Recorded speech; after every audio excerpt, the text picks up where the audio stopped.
I have 3 children, the oldest being 16M. For my birthday last week my son went out and bought me this swinging hammock chair that I had been wanting for 2 years, and it cost him quite a bit of his saved money, which I fully intend to put back into his bank account so he can continue saving. He was so excited to see me open this gift and couldn't wait to help me set it up. I told him he shouldn't have, that it was a lot of money, and his response was, "You never get anything nice. I wanted you to have it." And it was true. I usually don't get anything for my birthday or Christmases outside of Tupperware or soaps. So it might sound stupid, but I have cherished this swing ever since he got it for me. Especially where I finally have something nice that's mine. My sister-in-law comes over once a week to see all of us, and she immediately headed straight for my swing, which my son hooked up on our deck. I told her to please not sit on it, and she said, "Is there a weight limit?" So I told her yes, 250 pounds, and I even showed her the box to confirm. She was not upset about this. She just said, "That's a bummer. They need to make something capable of holding us big girls." I simply agreed with her and went about my business. At this point my husband shows up from work. When I went inside to grab us some drinks, her and my husband are talking on the porch, and not even 5 minutes later I hear a loud crash. I go out and sure enough she had sat in my swing, and the crochet netting around the hook snapped on one side, causing her to fall right on her ass. She is sitting there laughing, gets up and says, "I guess I need to learn to listen." So I lost it. As I said above, I literally never get anything nice. Never. This is the one thing that I had that was mine, and it didn't even take someone a freaking week before they ruined it for me. So I said, "I literally just told you not even 20 minutes ago that it would not hold you, and to please not sit in it." She makes some comment about, "Usually the weight limit is a lie. I thought it would hold." So I said, "The weight limit probably would have held if you were only 50 pounds heavier than it, not 150. She is 420-ish lbs because she is one of those girls who eat food on camera for money, and she absolutely loves her weight. But regardless, instead of apologizing or offering to compensate me for my destroyed item, she has resorted to saying I'm a shitbag for making her feel like her weight is a problem and my husband is on her side. I've been with my boyfriend for 11 years, since I was 15. His mother has hated me since the first day she met me.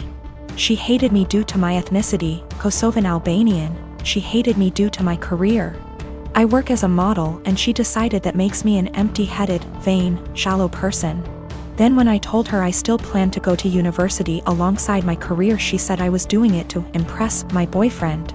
I've since left uni with a distinction, and her new reason to hate me is I try too hard. She has also insisted I've cheated on him throughout our entire relationship, which is a ridiculous claim. I've never even kissed another man in my whole life. I have zero desire to cheat and never will.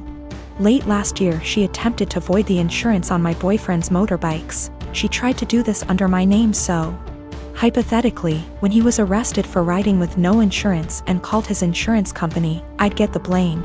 After this happened, my boyfriend and I agreed to cut her out, however it hasn't stuck. She left my boyfriend alone and respected his wishes for NC, but she's continued to contact and harass me. This leads to the last few weeks. My boyfriend works as a motorcycle test rider, and he got in an awful motorbike crash while working. As such, I now need to care for him. I'm okay with that, and I'm focusing on seeing it as an opportunity for us to get closer. It's been nice, honestly. However, his mother has been awful to me. She's called me litany of terms. From things as tame as stupid to things as awful as a nasty Serbian half-breed. I'm not Serbian, and she's well aware that calling a Kosovan a Serb is offensive.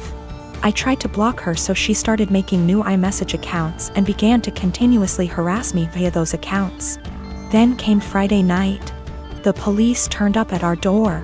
I was pretty confused and was quickly told they were there to do a welfare check as they'd received multiple claims of horrific abuse I was apparently putting my poor boyfriend under. Obviously they quickly discovered he was fine, albeit grumpy, and they left. I know for a fact it was his mother. Some of the details the police mentioned made that obvious. I'm now at a point where I've realized I literally cannot do this. I'm going to press charges against her for the insurance and harassment. It's a crime in the UK. And I'm likely going to sue her for damages. For the sake of my mental health, I need to do this. I don't want to be a victim, and she needs to be forced to stop. I have mentioned my intentions to her if she doesn't back off, and she's pretty much mocking me and saying I won't. I absolutely will.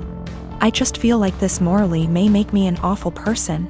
She sucks, I know this. However, she's old and miserable enough as is, and I feel like doing this may ruin whatever small amount of life she has left. It feels like it may be too far. I really don't know though, and I genuinely cannot be objective here. My wife and I, both mid-30s, have been happily married for 9 years. We don't have any kids and don't want kids. We had the what-if talk before getting married. She told me she would want to have an abortion if she ever got pregnant. Yesterday my wife told me she's 9 weeks pregnant. She's on the pill, but accidents happen. She said she wants to carry to term and give the baby up for adoption.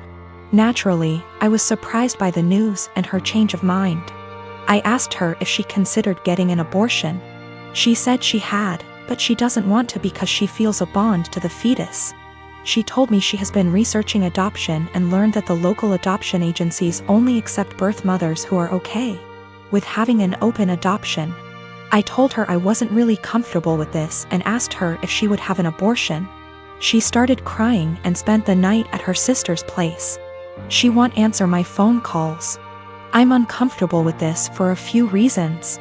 I was adopted at birth and my adoptive parents weren't the best. I know this isn't the case for everyone who was adopted, but I can't help but have a negative view about it. A few years ago I tried to find my biological parents to learn my medical history, but I couldn't. I was sore about it for a little while, but it doesn't bother me anymore. My wife is aware of these points. I just don't want to pass on my genes because they're essentially a mystery to me. I also don't like kids. My wife said she actually would prefer to keep the baby, but she knows I wouldn't want to. So she said having an open adoption sounded like a reasonable compromise. I understand why she thinks that, but I still don't want to have any biological children, regardless of how much / little I would be involved in raising him or her. My wife takes birth control for reasons other than contraception. If she ever wanted to stop taking it, I would support her 100%. I realize that I'm an idiot for not getting a vasectomy a long time ago though. It honestly never occurred to me until now. I think because my wife has always been on birth control and said she would have an abortion, I see now that it was irresponsible of me to not get one regardless. I'm going to get snipped. She and I talked, it was emotional for both of us, but no voices were raised. I apologized for putting her in this position by being an idiot and not getting a vasectomy earlier. I also apologized if she felt like I was pressuring her when I asked her to have an abortion. I didn't mean to pressure her, but I know words aren't always received as we intended. She said she felt pressured a little, but forgave me because she knows I was totally caught off guard. She apologized for having a change of heart regarding abortion.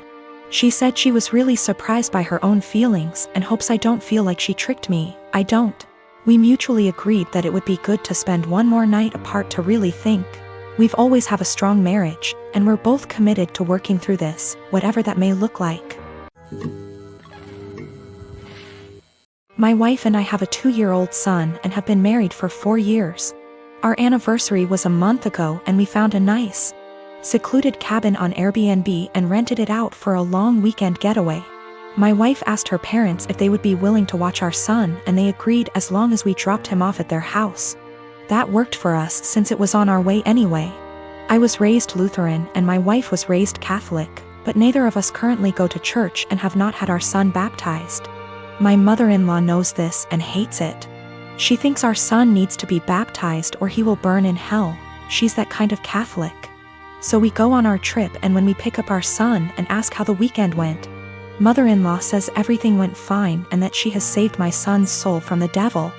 I ask her what she meant and she says she had our son baptized that morning at her church. I tried my best to keep my cool so I didn't scream at mother-in-law in front of my son, but I pretty much grabbed my son and left. On the car ride home I was fuming and told my wife as calmly as I could that this would be the last time her parents have our son unsupervised. She tried to downplay what her mom had done, but I told her we need to wait until we get home to talk about it because I'm not fighting in front of my kid. When we got home and had a chance to talk about it, things got heated. I told my wife I no longer trust her parents with our son, and that if they did something like this behind our backs, I can't trust them to respect our wishes as parents in the future. I said this was a huge breach of trust and I will forever look at her mom differently. She continued to try to defend her mom, saying that she was only doing what she thought was best for her grandson. She even downplayed it by saying that it's just a little water and a few words and we don't go to church anyway, so what does it matter? I told her that under no circumstances will I allow her parents to watch our son by themselves again. I said that we can still let them see their grandson, but only if we are present. I also said that if she doesn't see what the big deal is with this situation, that maybe we aren't on the same page as parents and maybe we need to see a counselor. She started crying and said that this isn't the kind of decision I get to make on my own, and I'm an asshole for trying to tell her what kind of relationship her parents can have with our son. I told her that I no longer have any trust or respect for her parents and that I don't know if there's anything they can do to repair that. I told her what her parents did was unforgivable in my eyes and they put themselves in this position to lose privileges with our son. She's been trying to convince me to change my mind for the last month, but I'm not budging. To me, this is a hill I'm willing to die on.